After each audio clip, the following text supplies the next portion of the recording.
Hello there, and welcome to Hammerman for today, July the 31st. I'm back. Last week was crazy. Sorry, I wasn't able to do the War Factory. Well, I was able to do the War Factory, but I wasn't able to make a video on the destruction of the War Factory. Which really disappointed me too, because the second I saw it, I was like, oh yeah, this War Factory is pretty cool. If you do a Sparky here, and then rifle Zooka up the right-hand side, you can do this in 2 hits, it's more calm. Yeah, no, all for naught. But that's okay. Hopefully this week we'll be back to, you know, par for the course. And we'll be doing a War Factory and everything will be fine. Unless everything goes insane at work again, in which case... Alright. Enough about War Factory. Back to Hammer Factory? The Hammermen, pretty straightforward on the first couple of stages as per usual. But the later stages, they got a little more interesting. And that's the way I like it. So, let's get into... Sorry. Dog troll. You know how it is. Wow. Dog troll wins. Totally threw my train of thought there. Totally forgot what I was going into. So, let's go on. Back to the Hammerman, because I'm pretty sure there was something about that. I don't know. The first couple of bases was able to get by with the standard, you know, I guess anti-Hammerman base, or in my case, the Hammer Time base. However, because of the Gren medic dropped on stage 3, I switched her up to Hammer Time just because, the Ham Sandwich. Just because clearing out those Grens is key. If you're unable to take out the Grens and the medics, you're going to have some problems. Because after the Grens come out with the medics, you get Riflemen tank, which is just absolutely devastating.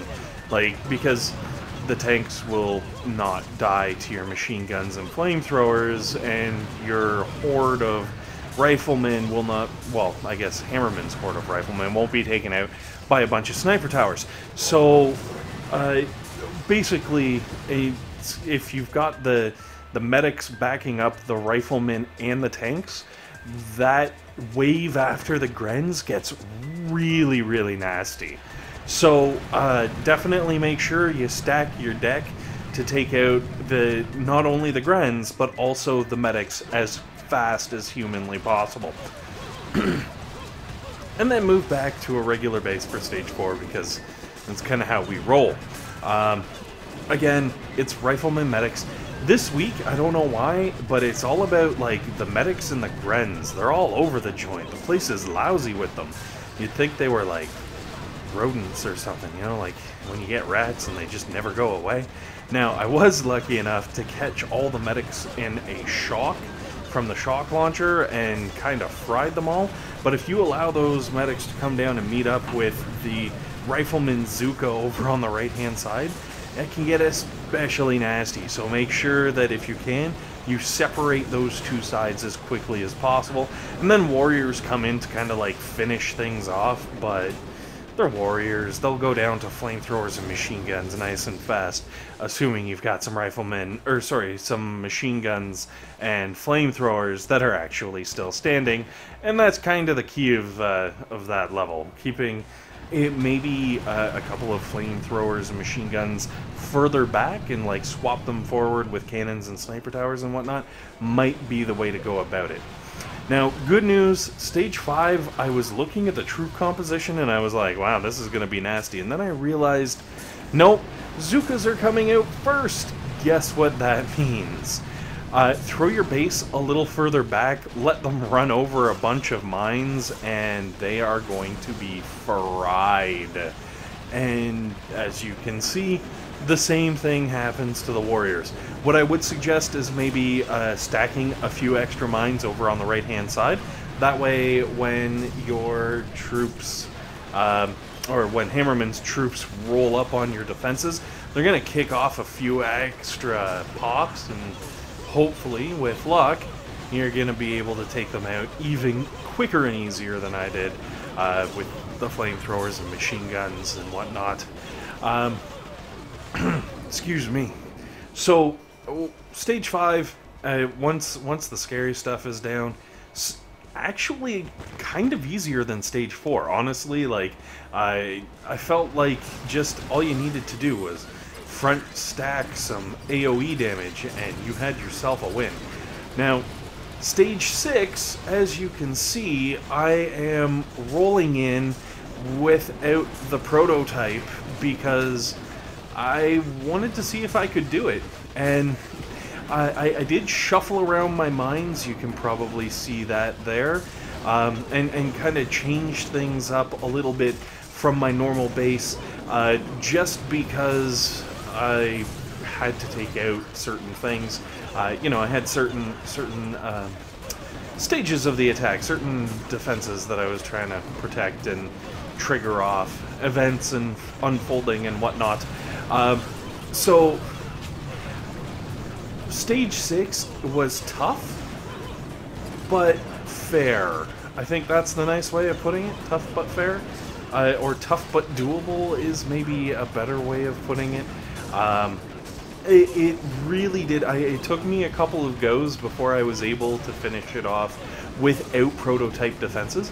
But as you can see here, I am able to take it out. I'm not going to say with ease, but I'm able to take it out without having the prototype defense in the way there. Sorry if I'm a little distracted. I'm trying to quiet the dog with a game of tug off screen. Hold on. Oh, there's some dog. Oh, there. Yeah. So, yeah, stage 6, tough, but doable with max defenses, no ice and no prototypes. But, you know, it's going to be close. I'm not going to say that it's a cakewalk, but it is doable if, you know, you're looking to not have to use any prototype parts if you're saving for the week. Now, especially because if you do stage 6 with no prototypes, stage 7 is brutal. Stage 7, I actually, partially because I wanted to be able to beat it. I not only did I have to drop my Hot Pocket, I also had to drop a DA2 in the back for those rocket launchers, and I probably could have gotten away without the DA2, but what ended up happening was on one of the earlier runs, Hammerman targeted my 3 rocket launchers with 3 barrages on one of the later landings, I guess. So what ended up happening is I lost all of my AoE long-distance damage in a map that is centered around applying long-range AoE damage. It kind of ruins your day. I'm just gonna leave it at that. I'm sure you can, you know, get the idea, but it kind of sucked. So that's also one of the reasons why the rocket launchers are kind of spread out around the damage amp, is because I was like, man, if he targets them again, I dropped the damage amp thinking, oh hey, yeah, this'll give me the extra damage, I'll be able to take things out. I didn't even stop to think that the damage amp isn't going to do any good if all the rocket launchers are dead. Fortunately, by dropping extra buildings and whatnot, it recalculates what gets targeted, and this time around, my rocket launchers didn't get targeted. So, fortunately, I was able to cobble this together, and it worked, even though it didn't really work necessarily because of what I intended. But that's okay, I can live with that. A win, after all, is a win. Anyways, guys, thanks very much for watching. Hopefully this has been helpful. Hopefully it's been entertaining. And above all else, hopefully Yeah. Oh, there he is. There he is. Oh, you gotta. Oh. I wonder if I can lure him around over here. Hopefully, you guys have a fantastic day.